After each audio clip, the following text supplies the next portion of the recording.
got you a good one today. Now that the rod runs over and everything's starting to calm down, I guess you'd say, what, in the 11th hour you traded for this beauty right here? Yeah, kind of. You traded the little green truck for this one here, didn't you? I did. And you can see that truck in the rod run video when we run into the legendary Hot Rod Ted. You had the white 65 F100, and you still had your little green. What year was it? It was a 33. 33. Now he traded the 33 for this one, right? I did. This truck here is sharp. We're going to get right into this thing. Go ahead and give us your make, model, the whole rundown on it. All right. Well, year is a 1940. The make is a Ford. But it has had a little bit of work done to it. It has a small block 350 in it with automatic, new interior that matches the Patina on the outside. Nice. And got the steely wheels on it. Now let's look at the motor. Yeah. Now, you know I'm a big fan of them wheels. Yeah. I like the way they kept that original orange on there.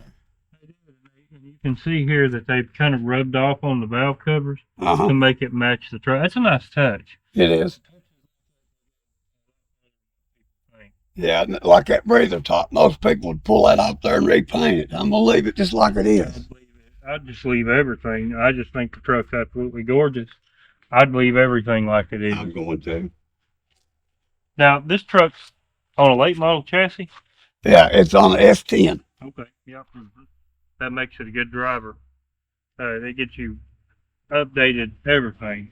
The S10 frame that they used didn't have power steering on it, so I don't know what model it is. But they put a rack and pinion on it, so it does have power steering. Nice. Now it has power brakes. I bet this thing runs out pretty good. It does. It rides really good. Now, you traded the 33 for this. Now, I'm going to put him on the spot because we rarely ever get into this. So I know there's people out there that it's probably, they're very fascinated with the thought of trading these cars around and the way that you do business as far as trading these cars around. What are some of the tips and tricks that you could throw out there to somebody that may be looking to try to trade their car for something else? What are some of the things you look for when you're looking at, say, a truck like this for trading? Well, to start off with, you really look at the value you have on yours and the value they have on theirs. You have to assess those and make sure that's close on both of them. Right. And then I look at the patina. I love patina. I'd rather have patina than I would paint. And then I look at the motor. I don't like anything really that much that's original. So when it's been converted over, I really go for it then. On tips of trading on that, you look at the things they've done. Most of them will have telltale things like they'll do little things to brace up the brake line, and I'll let you know that they really meant to do business on the truck. If you see something just flopping in the wind, it's probably been thrown together. Right. And they threw it together just for the purpose of getting rid of it. Yep, selling it quick or trading into something that they can sell for a little more money down the road.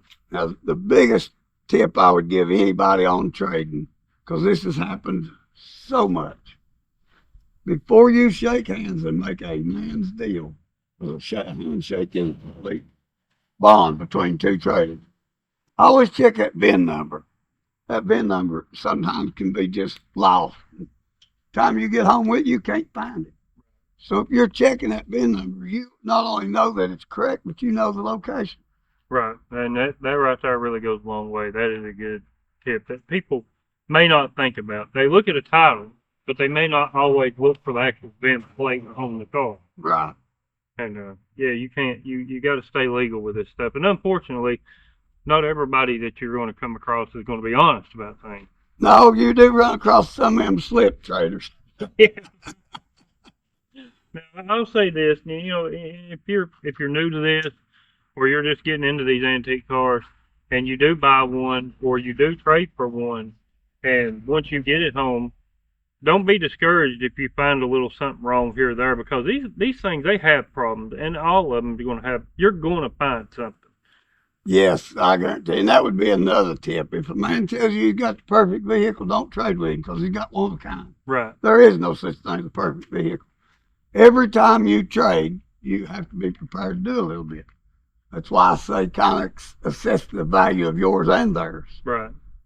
Those are some really good tips for somebody that's looking to get into this, or maybe they're into it, but they're looking to get into another kind of vehicle, and maybe trading is going to be the answer as far as just selling outright, or the quicker thing to do in some cases. Yeah, and make up your own mind. Don't listen to me, 'cause I make mistakes too. Yeah, well, I do too.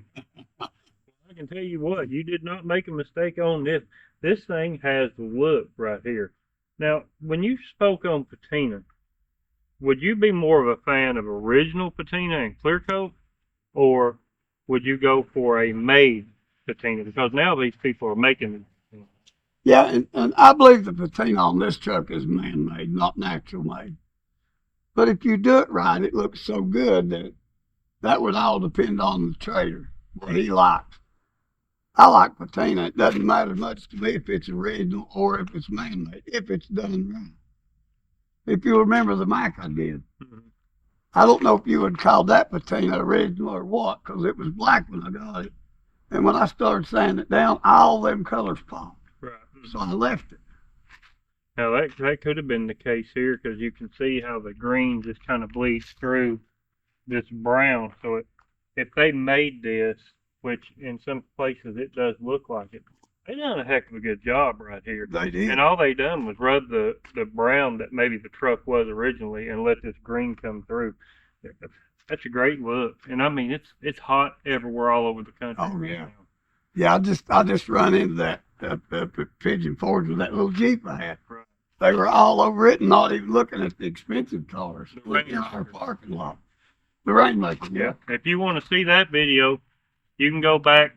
We got a little wet. We did. Yes, we did. I'll say this, the Jeep, that was just a fun ride all over the place. It was just a lot of fun to look at, ride in, and really a conversational piece, because there's no way you're going to walk past that Jeep and not say something about it. Right. And this right here is the same. I mean, this just absolutely gorgeous little truck right here. They done things here that made sense too, like with the color match steel wheel, the later model steel wheel, which is hot right now. Mm-hmm. The white wall tire on it. Looks like they've chopped the top on this truck. I believe it has been chopped. I didn't get that information. I owned this truck about 3 years ago. Mm-hmm. And when I got it, that information wasn't available then. But I've looked at other trucks, and this truck I traded off 3 years ago and just got it back. I've looked at other trucks, and this would resemble about a 2-inch chop. But I don't know that for sure. If it is, they done a good job, and it's just enough. It's just enough to make it drivable and change the appearance of the truck, give it more of a sleek hot rod look to it. The interior is something else. Somebody just went off their chain on this interior, and you can see it continues with this green color inside and the tweed, which the tweed is never going to go out of style. No, not on these kind of vehicles. The subtle touches on the dash with the pinstriping, just absolutely beautiful. Somebody really did a good job with this. And they went all the way with it. Yeah. It has speedometer, which works. All the lights on it work, including the turn signals on the steering column. Nice. Everything in it works: radio, tachometer, windows roll down like no problem at all. And the doors on this truck open and close really good. Yeah. That's nice. It's a really solid truck. It is. It's all together. Tell us a little bit about this bed back here and this very cool. I guess that would be an ammo box, right? It is. It is. And that's where the battery is. If you look right here, it tells you what ammo was in it. If you can read that. Now, I can't really make head or tail around it. Now, they did a good job in this bed. I like the fact that they let a little bit of the fender well show, because you got to understand, when you put these on an S10 frame, that bed gets a little more shallow than it would have been. Yes. Now, a lot of times you don't see somebody go as far as to put an actual fender well in and then let it come up through the bed a little bit. It makes the bed look more original, in my opinion, anyway. Now you have, I guess this is running the S10 gas tank in it. And It has a fuel cell. I like the lid on that. That's good. And this wood in here is nice too. It's a nice weathered.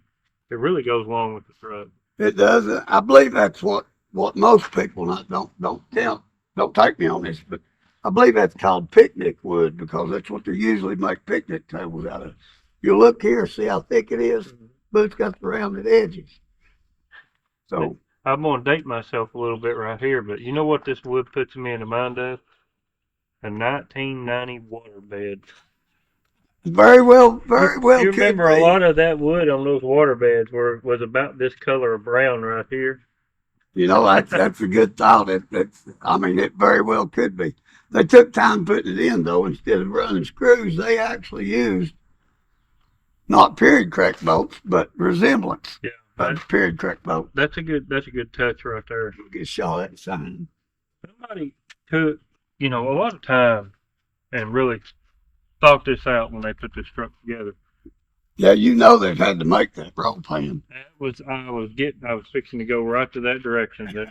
Now I'll tell you that I'm a big fan of bumpers and stuff like that, but when something like this is done and it looks this good, it does not hurt the bike. Uh, And the way that the fenders peak and then they roll into that pan and the way it's broke right here and then cut out for the license plate, shoot, that's premium work right there. That actually looks good.